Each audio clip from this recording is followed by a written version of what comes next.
The Myth of Normal, Trauma, Illness, and Healing in a Toxic Culture by Gabor MatA, MD, with Daniel MatA. Imagine this scene. A 71-year-old man, a well-respected doctor and author, is on a plane heading home after absolutely crushing a speaking engagement.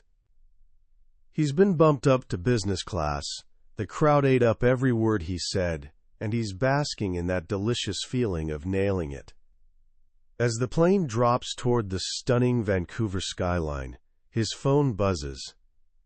It's his wife, Ray, who was meant to pick him up. The text says, "Sorry, I haven't left home yet. Do you still want me to come?"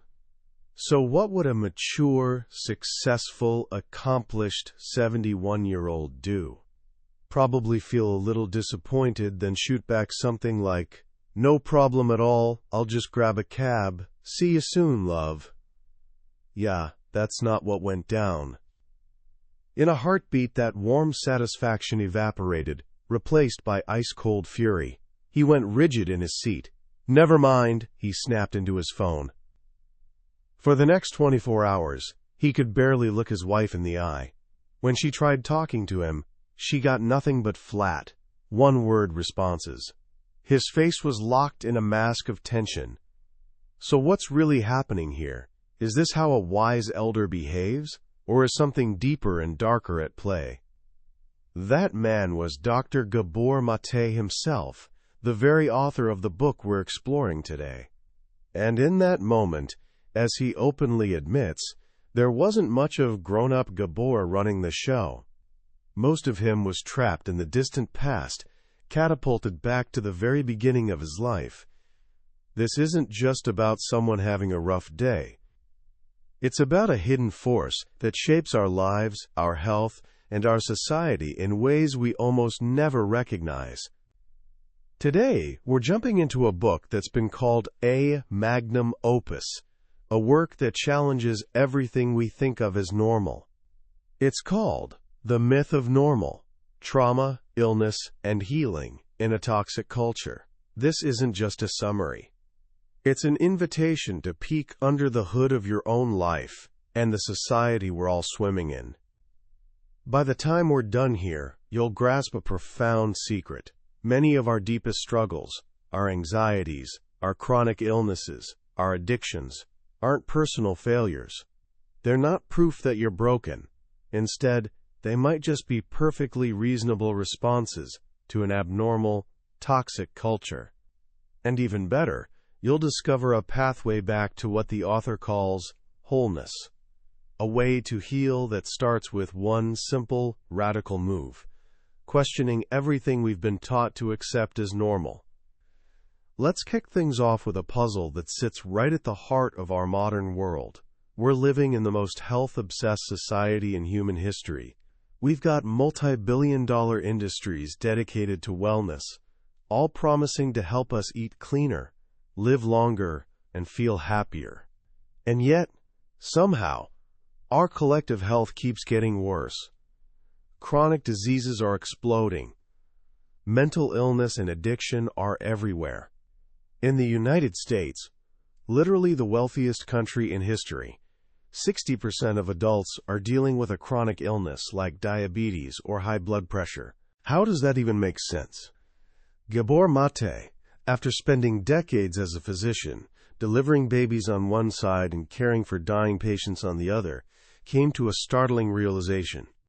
The problem isn't with our individual bodies or brains. The problem is with the culture itself. He uses a brilliant analogy. Picture a lab where you're trying to grow organisms. You create this special liquid, a culture, designed to help them flourish. If those organisms suddenly start getting sick at crazy rates, you wouldn't blame them. You'd examine the liquid. You'd realize that the culture has become toxic. MatA argues that our modern Western society has become a toxic culture for human beings. Sure, it provides material comfort for some, but it systematically fails to meet our deepest, most essential human needs. Our needs for connection, for authenticity, for meaning, and for belonging. And this toxicity, he says, is literally making us sick. It creates chronic stress that burrows under our skin and becomes biologically embedded, leading to everything from autoimmune diseases to depression. But here's the wildest part. We've become so accustomed to this state of affairs that we don't even see it anymore. It has become, well, normal. He compares it to that story about two young fish swimming along. An older fish swims past and says, "Morning, boys. How's the water?" The two young fish keep swimming, and then one looks at the other and asks, "What the hell is water?" The toxic culture is our water. It's the assumptions, the values, the ways of living that are so everywhere we don't even register them. And MatA's whole mission in this book is to help us actually see the water. He argues that much of what we call normal in our society is neither healthy nor natural. And being considered normal often means conforming to demands that are seriously harmful to our minds, our bodies, and our spirits. So where does this harm actually start? To understand that, we need to talk about a word that's become super common but is still deeply misunderstood: trauma. When most people hear trauma, they picture catastrophic events: war, abuse, a horrific accident. MatA calls this big T, trauma, and yes, it's devastating. But he offers a much broader, more inclusive way of thinking about it. The word trauma, he reminds us, comes from the Greek for wound. He says trauma is not what happens to you, but what happens inside you as a result of what happened to you. It's the inner injury, the lasting fracture within yourself that gets lodged in your nervous system, your mind, and your body. This opens the door to another kind of trauma, one that's far more common, almost universal in our culture. He calls it small t trauma. This is the trauma that happens not only when bad things occur, but also when good things don't happen. It's the pain of a child whose emotional needs for connection and acceptance aren't met, even by loving parents who are simply too stressed, distracted, or wounded themselves. It's the feeling of not being truly seen for who you are. As one leading psychiatrist puts it, trauma is when we are not seen and known. This wound, this inner split, has massive consequences. MatA explains that trauma separates us from our authentic selves. It disconnects us from our bodies and our gut feelings. Think about V, the author formerly known as Eve Ensler, who survived horrific childhood abuse. She told MatA, "The last place you want to be is in your body." And so you begin to live in your head. She was so disconnected that she didn't even realize she had a tumor the size of an avocado growing inside her. This disconnect is actually a survival mechanism. A child can't escape an abusive home, and they can't fight back. So the brain's only option is to shut down the feelings associated with the pain, to go numb. The problem is, this coping mechanism, which saves us in the short term, becomes a permanent pattern. We carry that disconnection into adulthood, where it no longer serves us. It constricts us, limits who we can be, and keeps us stuck in the past, hijacking our present. This brings us back to Gabor MatA at the airport. His explosive rage wasn't really about his wife being late. It was a time warp. The trigger, that text message, launched him back to an unprocessed wound from his infancy. He was born in Hungary in 1944, a Jewish infant under Nazi occupation. When he was just a few weeks old, his mother, terrified for his life, handed him to a complete stranger in the street to be taken to safety. He survived, but when he was reunited with his mother weeks later, he wouldn't even look at her for days. A famous psychiatrist named John Bowlby called this behavior detachment. It's the infant brain's protective shield. It says, "You abandoned me, and that hurts so deeply. that I will not risk opening myself to that pain again by reconnecting with you.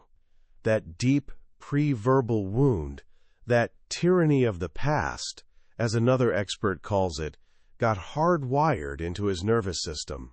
Decades later, a minor perceived abandonment by his wife triggered those same ancient, defensive emotional circuits.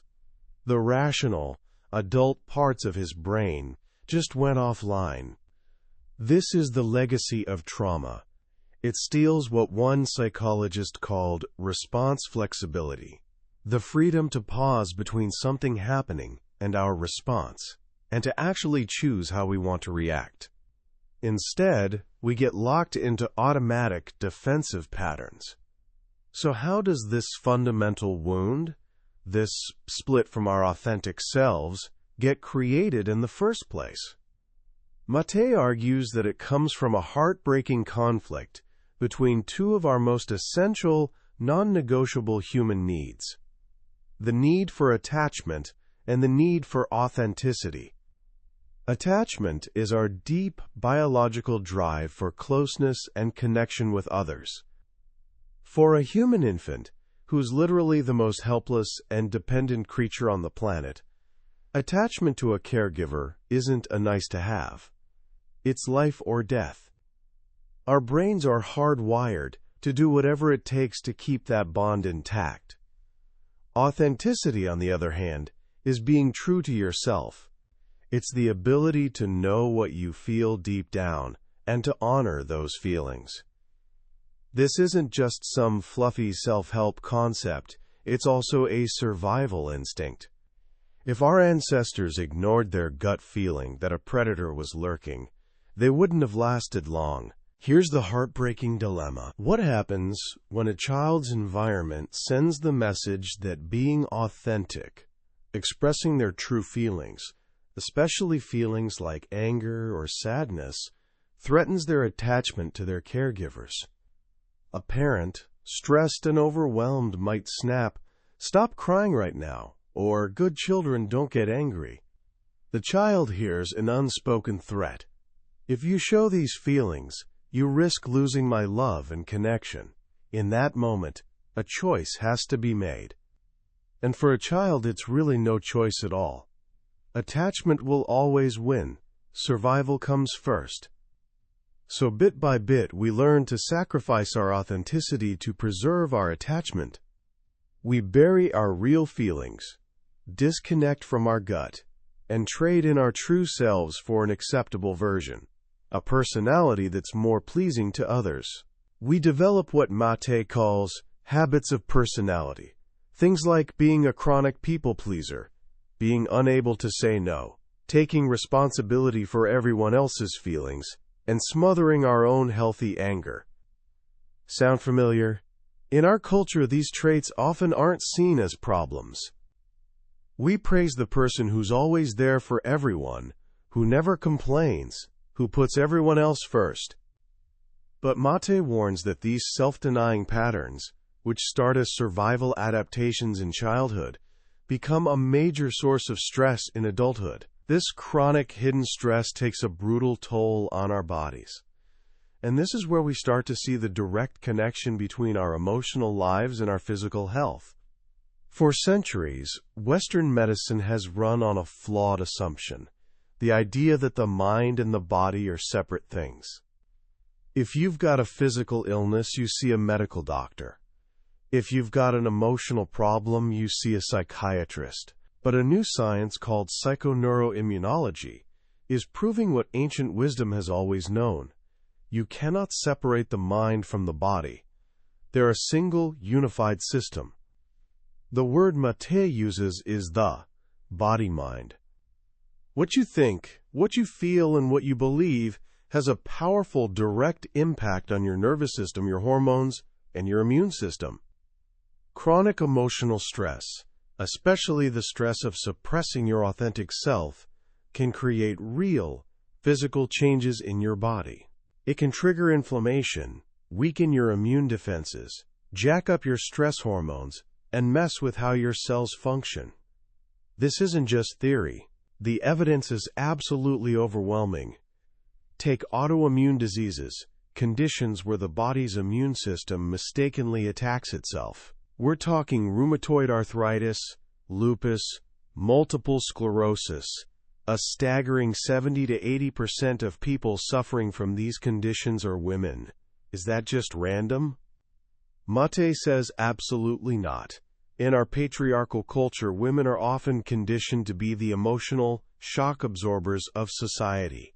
They're taught to care for everyone else's needs while ignoring their own, to suppress their healthy anger, and to always be nice. These are the exact personality traits that have been strongly linked to developing autoimmune disease. One study of women found that those who consistently stuffed down their feelings during conflicts with their spouses had over 4 times the risk of dying during the study period compared to women who always expressed their feelings. The body, it seems, is staging a rebellion against a lifetime of self-suppression. It's a mutiny against the self. The same principle applies to mental illness. MatA challenges the mainstream view that conditions like depression, anxiety, or ADHD are primarily genetic brain diseases caused by a chemical imbalance. He sees them not as diseases, but as adaptations, totally understandable responses to trauma and overwhelming stress. Depression, he says, isn't about lacking serotonin. The word itself tells you what it is. To depress means to push something down. Depression is the pushing down of unbearable emotions, grief, rage, sadness, that we learn to suppress in childhood because it wasn't safe to feel them. This shutdown mechanism saved us back then, but it becomes a prison in adulthood. And what about addiction? Again, MatA asks us to look past the common myths. Addiction isn't a bad choice, and it's not simply a brain disease. He offers a new definition. Addiction is any behavior that gives a person temporary pleasure or relief, and therefore they crave it, but which causes negative consequences in the long run, and which they can't give up. By this definition, addictions are absolutely everywhere. It's not just drugs or alcohol. It can be shopping, gambling, work, sex, the internet, or even the relentless pursuit of power and profit. He asks us to stop asking why the addiction, and start asking a much deeper, more compassionate question: why the pain? Because at its core, all addiction is an attempt to soothe pain. It's an escape from suffering that's become unbearable.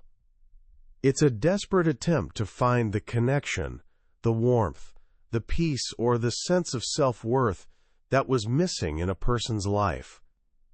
Rock guitarist Dave Navarro told MatA that when he used drugs, he got a sense of what a human being is supposed to feel like. How do you just say no to that? The pain-driving addiction almost always traces back to childhood trauma. Study after study confirms this connection.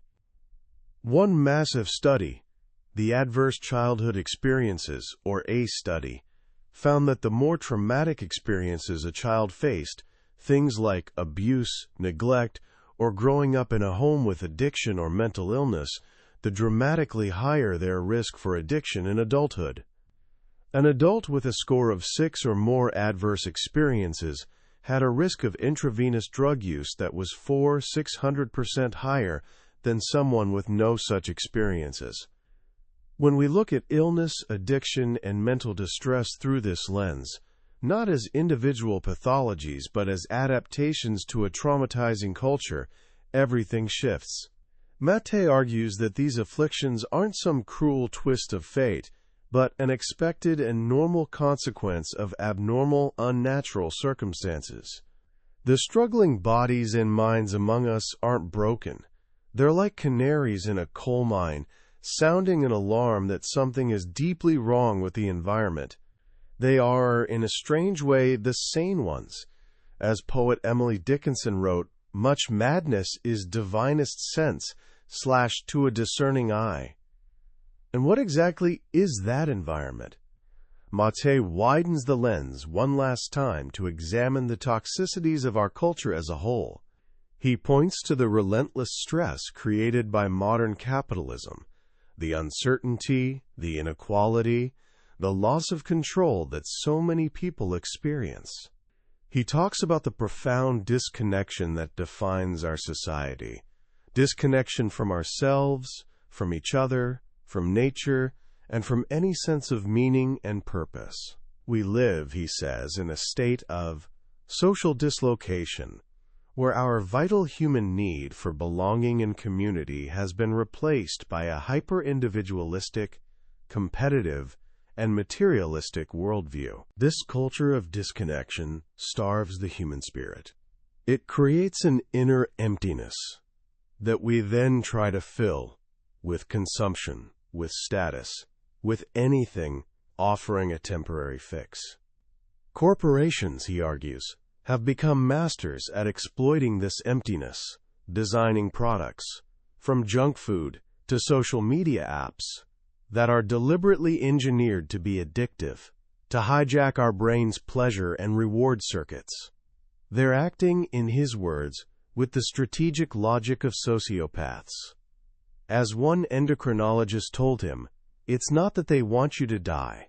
They only want your money. They just don't care if it kills you. This might all sound incredibly bleak, and honestly it is. But the central message of the myth of normal isn't one of despair. It's a message of profound hope. Because if our illnesses and dysfunctions aren't fixed genetic diseases, but processes that arise from our life experiences, then it means they can be reversed. It means that healing is genuinely possible. What is healing? MatA is crystal clear. It's not the same as being cured. A cure is the absence of disease. Healing is the movement toward wholeness. It's the process of returning to and retrieving the lost parts of ourselves. It is, in a way, self-retrieval. The path to healing, he says, begins with acknowledging our suffering without getting trapped in a victim story. It starts with what he calls compassionate inquiry, a practice of looking at ourselves and our patterns with curiosity instead of harsh judgment. He offers a set of guiding principles which he calls the 4 A's. The first is authenticity. This is the journey of reconnecting with our true selves, our gut feelings, and our core values. It starts by noticing all the ways we abandon ourselves to please others or to fit in. The second is agency. This is the capacity to take responsibility for our lives and to make conscious choices, rather than being driven by automatic, unconscious programming. It's about realizing we actually have a say in who and how we want to be. The third is anger. This one surprises a lot of people. But healthy anger, he explains, isn't rage or festering resentment. It's a vital boundary defense. It's the energy that allows us to say no to what harms us and yes to what serves our integrity. Reclaiming our healthy anger is essential for healing. And the fourth is acceptance. This doesn't mean giving up or being complacent. It means allowing things to be as they are, without fighting or denying the truth of our present moment. It means making room for all of our experience, even the painful parts. Through the stories of people who've walked this path, MatA shows that illness can become a dreadful gift. It can be a teacher that jolts us awake from a life of self-suppression and guides us back to our authentic selves. We meet Julia, a woman with rheumatoid arthritis who learns to have beautiful conversations with her illness, seeing its flare-ups as signals that something in her life is out of balance. We meet Erica Harris, a woman given a terminal diagnosis of leukemia, who, through a profound inner transformation, not only survives, but becomes, in her own words, the happiest I have ever been. Their journeys, and many others in the book, point to a deeper dimension of healing, one that connects us to what many would call spirit. MatA himself shares a powerful, life-altering experience he had in the Peruvian jungle, working with indigenous shamans and the psychedelic plant medicine ayahuasca. Stripped of his identity as a doctor and healer, forced to confront his own dense, dark energy, he was led to a moment of grace, a transcendent experience of peace and wholeness that was beyond his thinking mind. This experience, he says, taught him that healing isn't something the intellect can manufacture. It requires surrender. It requires letting go of the illusion of control and trusting a process that's larger than our ego. It requires connecting to that still small voice within us, that part of ourselves that has never been broken, that has always been whole. Ultimately, unmaking the myth of normal isn't just an individual task. It's a collective one.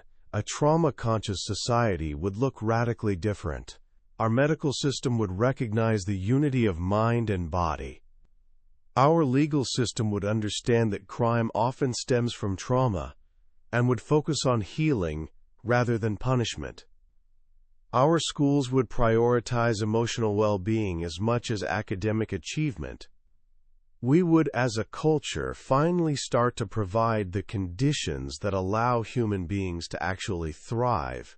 It starts with waking up to the myths that bind us, and to the connections that truly define us. Waking up to the gap between what our essence calls for and what normal has demanded of us. It's a monumental challenge, but as Gabor MatA shows us, with wisdom, compassion, and courage, it's also our greatest possibility. As we reach the end of our journey through the myth of normal, I'm sitting with a powerful and, honestly, somewhat unsettling feeling. This isn't one of those books you can just breeze through, nod along with, and toss back on the shelf. It's a mirror. It forces you to look at your own life, your own struggles, and the world around you with fresh, sometimes uncomfortable clarity.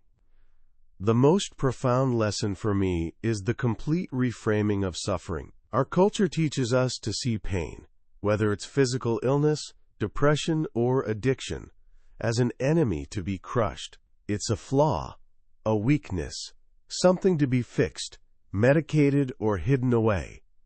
MatA flips this idea completely on its head. He invites us to see our suffering not as a pathology, but as a messenger. Our pain is a guide, trying to tell us something crucial about our lives, about the ways we've become disconnected from our true selves. This is a radical shift in perspective.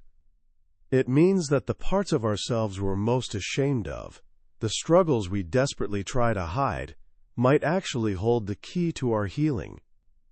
The anxiety isn't the problem. It's a signal that our nervous system is maxed out. The addiction isn't the problem. It's a misguided attempt to solve the problem of unbearable pain. The illness isn't the problem. It's the body's way of finally screaming, "No," when our voice couldn't. This perspective is incredibly empowering. It moves us out of the role of passive victim and into the role of active participant in our own healing. It gives us agency, but it also asks something of us. It asks for courage. It takes courage to turn toward our pain instead of running from it. It takes courage to question the stories we've told ourselves about our happy childhoods and to face the truth of our early wounds. And it takes courage to say no to the demands of a culture that constantly asks us to be someone we're not. But what I love most about this book is that it doesn't stop at the individual level. It connects our personal pain to our collective pain. It shows us that our private struggles are unfolding within a much larger context, A society that is, in many ways, fundamentally at odds with our basic human needs. This is a deeply compassionate message. It tells us, it's not just you. You are not alone in this. It frees us from the crushing weight of self-blame. So how do we start applying these powerful ideas in our own lives?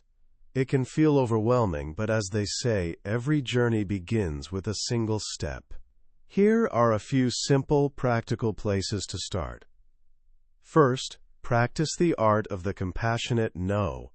Just for today, find one small opportunity to say no to something you don't want to do, without guilt or lengthy apologies.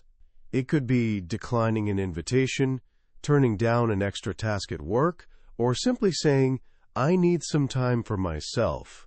Notice how it feels in your body to actually honor your own boundary. This is the beginning of reclaiming your authenticity. Second, get curious about one of your triggers. The next time you find yourself having a surprisingly intense emotional reaction to something small, instead of blaming the person or situation, gently ask yourself, what old story is this touching inside me? What does this feeling remind me of? You don't need to have an immediate answer. Just asking the question with compassion begins to loosen the grip of the past. And third, reconnect with your body. So many of us live entirely in our heads. Take just 2 minutes right now if you can. Close your eyes. Take a few deep breaths. And simply ask yourself, what am I feeling in my body right now? Is there tension in your jaw? A tightness in your chest? A fluttering in your stomach? You don't have to fix it or change it. Just notice it. This simple act of paying attention is a profound step toward healing the split between mind and body. That was a deep dive into The Myth of Normal by Gabor MatA. We've explored the core ideas today, but honestly, a summary is like looking at a travel brochure for the Grand Canyon. It can show you the pictures and give you the facts, but it can't give you the feeling of standing on the edge, feeling the wind, and experiencing the sheer vastness of it for yourself. The real power of this book is in the stories, the detailed science, and the profound compassion that fills every single page. If anything we've talked about today has struck a chord with you, if it's sparked your curiosity or given you a flicker of recognition, I truly encourage you to pick up a copy. Reading it isn't just about absorbing new information. It's an experience that can genuinely change how you see yourself, your struggles, and the world. The link to the book is in the description below. Also, if you found this summary valuable, and you want to keep exploring the ideas in some of the most life-changing books ever written, please hit that like button and subscribe to the channel. It lets us know we're on the right track and helps others find their way here.